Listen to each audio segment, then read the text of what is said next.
নমস্কার, doctor support বাংলায় আপনাদের সকলকে স্বাগত। আজকে আমি রয়েছি কলকাতার অন্যতম জনপ্রিয় এন্ডোক্রিনোলজিস্ট এবং ডায়াবেটোলজিস্ট ডক্টর শেখ হামাদুর রহমান। একদম। আপনাকে প্রথমেই আমি ধন্যবাদ জানাই। আপনি এই ব্যস্ততার মধ্যেও আমাকে একটু সময় দিয়েছেন। আর আমার প্রশ্ন খুব সাধারণ, সবার মনে যেগুলো আসে প্রথমেই, সেটা হচ্ছে থাইরয়েড।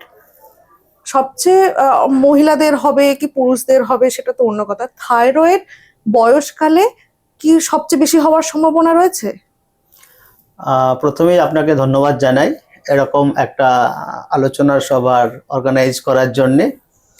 আজকের গুরুত্বপূর্ণ বিষয় হচ্ছে থাইরয়েড, আর আপনার প্রশ্নটাও খুবই গুরুত্বপূর্ণ যে বয়সকালে থাইরয়েডের রোগ কি বেশি হয়।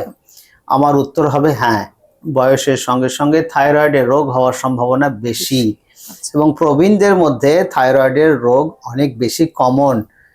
থাইরয়েডের কথা বলতে গেলে দু ধরনের থাইরয়েডের কথা আমরা জানি। এক ধরনের হচ্ছে হাইপোথাইরয়েড, যেখানে থাইরয়েড গ্রন্থি স্বাভাবিকের তুলনায় কম হরমোন সিক্রেট করে, আর একটা হচ্ছে হাইপার থাইরয়েড, যেখানে থাইরয়েড গ্রন্থি স্বাভাবিকের চেয়ে বেশি হরমোন তৈরি করে। এই দুই ধরনের রোগই প্রবীণদের মধ্যে, বয়স্কদের মধ্যে বেশি পরিমাণে দেখা যায়। আরও একটা থাইরয়েডের রোগ যেটা বয়স্কদেরই বেশি কমন, সেটা হচ্ছে থাইরয়েড ক্যান্সার। আচ্ছা, থাইরয়েড থেকে ক্যান্সার হওয়ার সম্ভাবনা রয়েছে? থাইরয়েড থেকে ক্যান্সার হওয়ার সম্ভাবনা আছে, এবং সেটা প্রবীণদের, বয়স্কদের বেশি মাত্রায় আমরা দেখছি। আচ্ছা আচ্ছা, এই থাইরয়েড ক্যান্সারটা বলছেন, থাইরয়েড ক্যান্সার থেকে ছাড়াও আর কি কি রোগের সম্ভাবনা আছে? থাইরয়েডের থেকে থাইরয়েডের ক্যান্সার যেমন হয়, আর দুটো রোগের কথা আমি বললাম, হাইপোথাইরয়েড আর হাইপার থাইরয়েড। এর হাইপার থাইরয়েড যে রোগ, যে রোগে থাইরয়েডের হরমোন শরীরে বেশি মাত্রায় থাকে, T3 T4 বলে দু ধরনের হরমোন থাইরয়েডের গ্রন্থি থেকে নিঃসৃত হয়। যে হরমোন দুটো শরীরে বেশি পরিমাণ থাকলে আরো বেশ কিছু রোগ ডেকে নিয়ে আসে, বিশেষ করে হার্টের রোগ। হার্টের যে আমাদের হৃদস্পন্দন হয়, সেটা একটা নির্দিষ্ট ছন্দে চলে। এই থাইরয়েডের হরমোন T3 T4 শরীরে বেশি পরিমাণে থাকলে এই হৃদস্পন্দনের গতি খুব তাড়াতাড়ি হয়, এবং অনেক সময় ইররেগুলার হয়। এটাকে বলে অ্যাট্রিয়াল ফিব্রিলেশন বা কার্ডিয়াক অ্যারিথমিয়াজ। এগুলো প্রেসিপিটেট করে। এক নম্বর, এই হাইপার থাইরয়েডিজম থেকে হার্ট ফেলিওর হতে পারে, হার্টের পাম্পিং অ্যাকশন কম হতে পারে। আর 3 নম্বর আর একটা বড় ধরনের রোগ দেখা যায়, সেটা হচ্ছে হাড়ের দুর্বলতা, হাড্ডি, বোন ফ্র্যাকচার হতে পারে। একটা কথা আছে অস্টিওপোরোসিস, যেটা হচ্ছে হাড়ের দুর্বলতা। এই থাইরয়েডের রোগ থেকে অস্টিওপোরোসিসও হতে পারে। মানে এটা এখন থেকে সাবধান যাদের হওয়ার, মানে এটা কাদের হওয়ার সম্ভাবনা সবচেয়ে বেশি, পুরুষ, মহিলা, বা কিরকম বয়সের হতে পারে? থাইরয়েডের রোগের কথা বলছেন? হ্যাঁ। থাইরয়েডের রোগ তো সব বয়সের মানুষেরই হতে পারে। সে একদম জন্ম লগ্ন থেকে শুরু করে আজকে যে ভূমিষ্ঠ হলো তার যেমন থাইরয়েডের রোগ হতে পারে, আবার আজকে যিনি মারা যাবেন বয়স্ক একজন অক্টাজেনারিয়ান, 80 বছর 90 বছর বয়সের একজন বয়স্ক মানুষ, তারও হতে পারে। তো থাইরয়েডের রোগ যে কোনো বয়সের মানুষের হতে পারে, এবং তার বহিঃপ্রকাশ এক একটা বয়সের মানুষের ক্ষেত্রে এক এক রকম। যেমন বাচ্চাদের ক্ষেত্রে যদি থাইরয়েডের রোগ হয়, তাহলে সেই বাচ্চার হাইট বাড়বে না, হাইট বাড়তে দেরি হবে, শর্ট হবে, বাচ্চা হাবাগোবা হবে। অনেকের জিভটা খুব মোটা হয়, মুখ দিয়ে লাল পড়ে, আর অনেকের বুদ্ধি কম হয় যদি বাচ্চাদের হয়।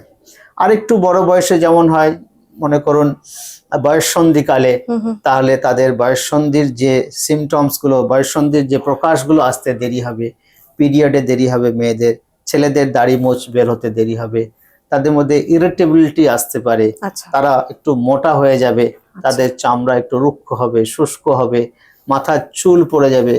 আর একটু বয়স যদি হয়, বিয়ে হলো, তারপরে তাদের বাচ্চা হতে দেরি হবে, অসুবিধা হবে। মেয়েদের মধ্যে পিসিওডির রোগ আসবে থাইরয়েড হলে। আর ছেলেদের মধ্যে, পুরুষদের মধ্যে বন্ধ্যাত্ব আসতে পারে, তাদের কোলেস্টেরলের সমস্যা হতে পারে, প্রাপ্তবয়স্কদের ক্ষেত্রে কোলেস্টেরলের সমস্যা আসতে পারে, তাদের হাড়ের দুর্বলতা আসতে পারে, তাদের হার্ট প্রবলেম হতে পারে এই থাইরয়েড থেকে। মানে থাইরয়েড কোনো বয়সকেই ছাড়ে না, এবং তার বহিঃপ্রকাশটা এক একটা বয়সের মানুষের ক্ষেত্রে এক এক রকমের। আচ্ছা, আপনি যে বললেন যে থাইরয়েড ক্যান্সার, এই থাইরয়েড ক্যান্সারটা আমি বুঝবো কি করে, মানে এর লক্ষণগুলো কিরকম? এটা খুব ভালো প্রশ্ন করেছেন। থাইরয়েডের যে ক্যান্সার, সেটা আমাদের তো থাইরয়েডের রোগী অনেক, তো সবার তো থাইরয়েডের ক্যান্সার হয় না, তাহলে থাইরয়েড ক্যান্সার কাদের হবে? থাইরয়েডের গ্রন্থিটা যদি লোকেশন আপনি দেখেন, এটা একটা প্রজাপতির মতো গ্রন্থি। এটা ঠিক গলার এই যে আমাদের একটা ডিপ্রেসড এরিয়া আছে, এটা ঠিক উপরে এরকম জায়গায় একটা বাটারফ্লাই শেপের একটা গ্ল্যান্ড, এরকম জায়গায় যদি কোনো ফোলা গাঁট টাইপের যদি কিছু হয়, তাহলে আমাদের তখন সন্দেহ হয় যে ওই গাঁটটা একটা স্বাভাবিক গাঁট, না ওর মধ্যে কোনো ক্যান্সারের সম্ভাবনা আছে। যদি এরকম কোনো মানুষের গাঁট থাকে বা সেই গাঁটটা খুব তাড়াতাড়ি যদি বৃদ্ধি পায়, গাঁটটা যদি লোকাল প্রেসার করে বা তার শ্বাস নিতে কষ্ট হয়, ঢোক গিলতে কষ্ট হয় কোনো মানুষের, বা গলার আওয়াজের মধ্যে একটা হোর্সনেস আছে, ফ্যাসফেসে আওয়াজ, একটা যদি আওয়াজের পরিবর্তন হয় রিসেন্টলি, তখন আমরা মনে করি যে ওই গাঁটটার মধ্যে বিশেষ পরিবর্তন এসছে, তাতে ক্যান্সারের রিস্ক আছে। তো যদি এরকম হয়, তখন আমরা সেই গাঁটের পরীক্ষা করাই, আল্ট্রাসোনোগ্রাফি, সেখানে একটা সূচ ফুটিয়ে পরীক্ষা হয়, ওটাকে বলি আমরা fine needle aspiration cytology, FNAC। সেই গাঁটের সূচ ফুটিয়ে পরীক্ষা করে তখন আমরা ডিসিশন নিই যে তাতে ক্যান্সারের রিস্ক আছে কি নেই। আচ্ছা, মানে এটা কি ওষুধ বা সার্জারি, মানে কোনো কিছু কি দরকার পড়ে, নাকি পুরোপুরি কেমোথেরাপি দিয়ে এটা এই ক্যান্সার? থাইরয়েডের ক্যান্সারের ক্ষেত্রে আমি বলবো যেটা, এটা মানে one of the best cancer, যদিও ক্যান্সারকে তো ভালো বলা যায় না, তাও থাইরয়েড ক্যান্সার যদি হয় মানুষের, তাহলে সেটা অনেক সময় ট্রিটেবল এবং কিউরেবল। মানুষ একদম পুরোপুরি সুস্থ হতে পারে থাইরয়েড ক্যান্সার থেকে, যদি থাইরয়েড ক্যান্সার আগে ভাগে ধরা পড়ে। মানে এটা ভয় পাওয়ার কোনো কারণে নেই, মানে যতক্ষণ চিকিৎসকের কাছে এসে পরামর্শ নিচ্ছে, মানে সেই ঠিক সঠিক সময় আসতে হবে। হ্যাঁ, যদি সঠিক সময়ে রোগটা ধরা পড়ে, তাহলে তার ট্রিটমেন্ট আছে, এবং ট্রিটমেন্টের মধ্যে হচ্ছে মেনলি অপারেশন, আর তারপরে কিছু নিউক্লিয়ার মেডিসিন থেরাপি বলে, রেডিও আয়োডিন থেরাপি। সেই রেডিও আয়োডিন থেরাপিতে রেসপন্স খুব ভালো। আচ্ছা, খুব ভালো। সেই থাইরয়েড ক্যান্সার বলুন বা থাইরয়েড, এটার তো একটা ডায়েটারি একটা দিক রয়েছে, মানে কি কি খাবো বা কি কি খাবো না, বা কোনটা একেবারেই খাবো না, সেটা যদি বলেন একটু। এটা খুবই ভালো প্রশ্ন করেছেন। এই নিয়ে এত মানুষের মধ্যে কনফিউশন, আর এত রকমের ডায়েট, নেট যদি সার্চ করেন ইন্টারনেট, তো এই খাবেন না তাই খাবেন না, শুধু নেটের কথা বাদ দিলেও মানুষ এত বন্ধু বান্ধব পারিপার্শ্বিক নিজে থেকেও ডাক্তারি করে, কাকিমা জেঠিমা, তারা এত রকমের পরামর্শ দেবে আপনাদের, আপনি পাগল হয়ে যাবেন। তো খুব সোজা কথাই বলি, এই থাইরয়েডের রোগের সঙ্গে খাবারের বিশেষ সম্পর্ক নেই। থাইরয়েডের রোগ হলে ফুলকপি বাঁধাকপি খাওয়া যায় না, এসব মিথ। ব্রোকলি, ফুলকপি, বাঁধাকপি, ক্রুসিফেরাস ফ্যামিলির যত সবজি আছে সেসব বাদ, এরকম কিচ্ছু নেই। আচ্ছা, এগুলো সব মিথ, এর সঙ্গে কোনো সম্পর্ক নেই। আচ্ছা, তবে কিছু সম্পর্ক আছে যেটা জানা দরকার, সেটা হচ্ছে থাইরয়েডের ওষুধ খেয়ে কিছুক্ষণের মধ্যেই আমি চা খেয়ে নেবো, নাস্তা করে নেবো, এটা করা যাবে না। কমপক্ষে আধ ঘন্টা 40 মিনিট গ্যাপ রাখতে হবে। আচ্ছা, 1 নম্বর কথা। 2 নম্বর কথা, থাইরয়েডের ওষুধ খেয়ে কিছুক্ষণের মধ্যেই সয় প্রোটিন জাতীয় খাবার খাওয়া যাবে না। আচ্ছা, সয়াবিন খাবার, সয় মিল্ক, সয় চিজ, লস্যি, এসব জাতীয় জিনিস থাইরয়েডের ওষুধ খাওয়ার কমপক্ষে 1 ঘন্টা গ্যাপ রেখে তবে খাওয়া যেতে পারে। তার মধ্যে খেলে কিন্তু থাইরয়েডের ওষুধ কাজ করবে না। আচ্ছা, এর সাথে যদি ডায়াবেটিক্স থাকে? থাইরয়েডের সঙ্গে যদি ডায়াবেটিক্স থাকে, তো আজকাল সেটা কমন, হাইপার থাইরয়েডিজমের সঙ্গেও কমন, হাইপোথাইরয়েডিজমের সঙ্গেও কমন। তো সেক্ষেত্রে ডায়াবেটিসে যা যা বিধিনিষেধ আছে সেগুলোকে মেনে চলতে হবে। তাহলে থাইরয়েডের সাথে ওই মানে যে খাবারের যে সম্পর্কগুলো রয়েছে, বা যে খাবারগুলো আপনি বলেন যে খাওয়া চলবে না, সেগুলো মানে মিটে যাবে। আমি থাইরয়েডের জন্য খাবার বারণ বলিনি, আমি বলেছি যে একটু দেরি করে খেতে হবে। থাইরয়েড ওষুধ খেয়ে সঙ্গে সঙ্গেই আমি সয় প্রোটিন জাতীয় খাবার খেলাম, বা আধ ঘন্টার মধ্যে অন্য খাবার খেয়ে ফেললাম, বা ক্যালসিয়াম বা মাল্টিভিটামিন ওষুধ সঙ্গে সঙ্গে 1 ঘন্টা 2 ঘন্টার মধ্যে খেলাম, তাহলে কিন্তু থাইরয়েডের ওষুধের অ্যাকশন কমে যায়। আচ্ছা, আচ্ছা। এবার বলুন যে মানে এই যে থাইরয়েড, এটা বাচ্চাদেরও হবে, মেয়েদেরও হবে, পুরুষদেরও হবে, সমস্ত কিছু। বাচ্চাদের ডায়েটারিটা কি করে করবে? বাচ্চাদের একটা ডায়েট তো কিছু বারণ নেই, আবারও আমি বলছি, আবার এমফাসাইজ করছি, কিন্তু যেটা বারণ সেটা হচ্ছে যে থাইরয়েডের ওষুধ দেওয়ার সঙ্গে সঙ্গে তারা যেন নাস্তা না করে। একই ব্যাপার, আচ্ছা একই ব্যাপার। ওইটা একটু বাচ্চাদেরকে বুঝিয়ে আচ্ছা যে বাবু একটু দেরি করে খাবে, বা তাদেরকে একটু ঘুম থেকে উঠে তাদের অর্ধ ঘুমন্ত অবস্থাতেই ওষুধটা খাইয়ে দিন, আবার একটু সে শুয়ে পড়ুক, ফ্রেশ আচ্ছা, হোক, তারপরে সে চা নাস্তা করুক। কারণ বাচ্চাদের উঠেই আজকাল টিউশন পড়তে হ্যাঁ, যাওয়ার হ্যাঁ, একটা হ্যাঁ। তাড়া থাকে, তাহলে উঠবে কখন, সে ওষুধ খাবে, আবার কখন সে চা নাস্তা করবে, ব্রেকফাস্ট করবে, কখন সে ক্লাসে পৌঁছাবে। তো তাদেরকে আগে তুলে ওষুধ খাইয়ে দিন, আবারও খানিকক্ষণ ঘুমোতে চাইলে ঘুমাক, রেস্ট করুক, তারপরে কিন্তু ওই মানে আধ ঘন্টা পর খাওয়াতেই হবে, কমপক্ষে আধ ঘন্টার গ্যাপটা যদি না রাখে তাহলে কিন্তু অসুবিধা। একটা কথা এই প্রসঙ্গে আমি বলে রাখি, এটা কিন্তু আমি বলছি যে হাইপোথাইরয়েডের ট্রিটমেন্টে, মানে যে ট্রিটমেন্টে লিভোথাইরক্সিন বা থাইরয়েডের ওষুধ খেতে হয় সাধারণত খালি পেটে, আমি আরো যে থাইরয়েডের রোগের কথা বলেছি হাইপার থাইরয়েড, সেটা কিন্তু খাবারের পরেই খেতে হয়, সেটা খাবারের সঙ্গে বিশেষ সম্পর্ক নেই। হ্যাঁ, যেটা অ্যান্টি থাইরয়েড ড্রাগস বলি আমরা, কার্বিমাজল, মেথিমাজল, এই জাতীয় ওষুধ, সেটা খাবারের সঙ্গে কোনো সম্পর্ক নেই। আসলে অলমোস্ট 90% থাইরয়েডের রোগই হলো হাইপোথাইরয়েড। ওই জন্য থাইরয়েডের রোগ বলতে সাধারণভাবে আমরা এটাই বুঝি। একদম। আচ্ছা, অনেকেই বলেন যে রান্নায় অনেক তেল ব্যবহার করা হচ্ছে, আমার থাইরয়েড হয়ে যাবে, কোলেস্টেরল হয়ে যাবে, অনেক কিছু সমস্যা তৈরি হয়ে যাবে। এই যে রান্নার তেল থেকে বেশি ব্যবহার করলে কি থাইরয়েড হওয়ার সম্ভাবনা বাড়ে? একদম নয়, রান্নার তেলের সঙ্গে থাইরয়েডের কোনো সম্পর্ক নেই। তবে রান্নায় যদি তেলের মাত্রা বাড়ে তাহলে রোগীর ওজন বাড়বে, কোলেস্ট্রল বাড়তে পারে, সেখান থেকে অন্য সমস্যা ডেকে নিয়ে আসতে পারবে। বাট আমি যে এই সর্ষের তেল খেলাম বা সানফ্লাওয়ার খেলাম, সয়াবিন অয়েল খেলাম বলে আমার থাইরয়েডের রোগ হলো, থাইরয়েডের রোগ বেড়ে গেল, সেটা একেবারেই নয়। এটা কিন্তু মানে অনেকেরই, মানে বাড়িতেও হয়, এবং মানে যারা পরিচিত থাকে তাদের বক্তব্য, রান্নার তেলের সঙ্গে সমস্ত রোগেরই একটা টেনে নিয়ে আসা এর থাকে। এটা একটা ভালো এটা। আচ্ছা, এবার যদি বলি আচ্ছা, থাইরয়েড যাদের আছে বয়স্কদের, তাদের তো একটা দুধ ছানা বা দুধ চা অনেকেরই তো খাওয়ার একটা থাকে। এই খাবার প্রসঙ্গেই বলছি, এইটা কি খেতে পারবে বয়স্করা? অবশ্যই, থাইরয়েডের রোগের ক্ষেত্রে কোনো খাবার বারণ নেই, দুধও বারণ নেই, ছানা, পনির, ঘি, এসব কিছুই বারণ নেই। যদি তার শারীরিক অন্য রোগ ব্যাধি বালাই না থাকে, সেক্ষেত্রে যদি বারণ না থাকে, শুধু থাইরয়েড আছে বলে এই খেতে পাবে না, সেই খেতে পাবে না, এরকম কিচ্ছু না। ওকে। অনেকের প্রশ্ন যে থাইরয়েড হয়েছে, থাইরয়েডের ওষুধ খাচ্ছি, আমাকে সারা জীবন খেয়ে যেতে হবে, এইটা কতটা সত্যি? খুব ভালো প্রশ্ন করেছেন। এটা অনেকেরই জিজ্ঞাসা। যখনই থাইরয়েডের রোগ ধরা পড়ে, সবাই লোক মুখে শুনে থাকে থাইরয়েডের রোগ একবার শুরু হলে সারা জীবন ওষুধ খেয়ে যেতে হয়। সাধারণত হাইপোথাইরয়েড যদি হয় তাহলে সাধারণত তাই। আচ্ছা, মানে সারা জীবন একবার থাইরয়েডের রোগ হলে সারা জীবন ওষুধ খেয়ে যেতে হবে। তবে যদি হাইপার থাইরয়েড হয়, আমি একটু আগেই বললাম যে থাইরয়েডের রোগে ওষুধ খালি পেটে খেতে হয় না, খাবারের সঙ্গে ওষুধের বিশেষ সম্পর্ক নেই, গ্যাপ রাখতে হয় না, সেরকম যদি থাইরয়েডের রোগ হয়, হাইপার থাইরয়েডিজম যেটা আমি বলছি, সেক্ষেত্রে কিন্তু ওষুধ বন্ধ হতে পারে।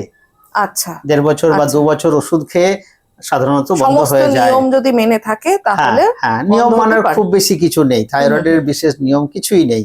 ওষুধ খেয়ে যেতে হবে, রেগুলার টেস্ট করতে হবে, ডাক্তারের পরামর্শ অনুযায়ী ওষুধের ডোজ কম হবে বেশি হবে। তো হাইপার থাইরয়েডিজমের ক্ষেত্রে কিন্তু ওষুধ বন্ধ হতে পারে।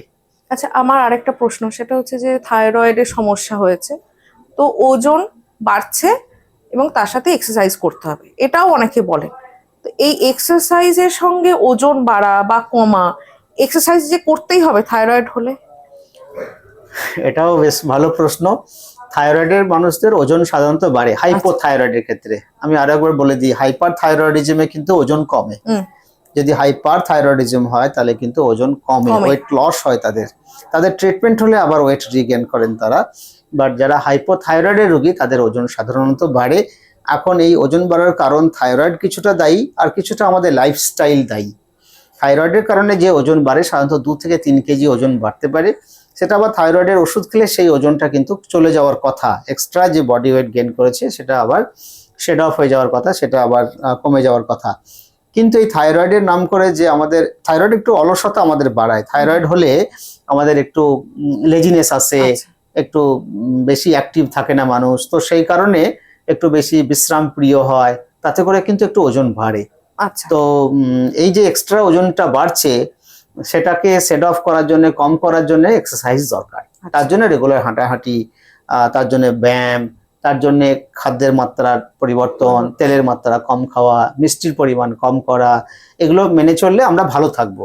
বাট থাইরয়েড রোগের জন্য যে আমাকে এক্সারসাইজ করে থাইরয়েডের রোগটাকে কন্ট্রোলে রাখতে হবে এরকম কিছু নেই। আচ্ছা আচ্ছা আচ্ছা। এই প্রসঙ্গে বলে রাখি, যেমন ডায়াবেটিসের ক্ষেত্রে যেমন যারা মোটা আছেন তারা যদি ওজন কম করেন তাদের ডায়াবেটিসের মাত্রা কমে আসবে, তাদের ওষুধ কম লাগবে। যাদের ইনসুলিন লাগছিল ইনসুলিনের মাত্রা কম লাগবে, ইনসুলিন বন্ধ হতে পারে।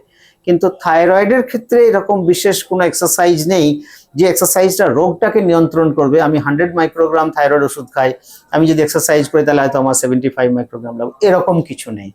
বাট ওভারঅল ওয়েলবিইং এর জন্য, ভালো থাকার জন্য, ওজনকে নিয়ন্ত্রণে রাখার জন্য আমাদের ডেইলি এক্সারসাইজ করা দরকার।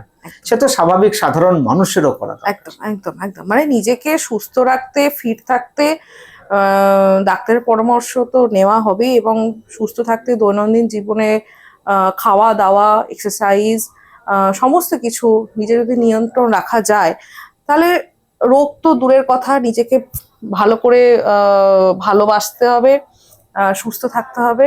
আচ্ছা, আমি আরেকটা প্রশ্ন, সেটা হচ্ছে যে মনে করুন আমার থাইরয়েড হয়েছে, আমি কি কি টেস্ট করাতে পারি?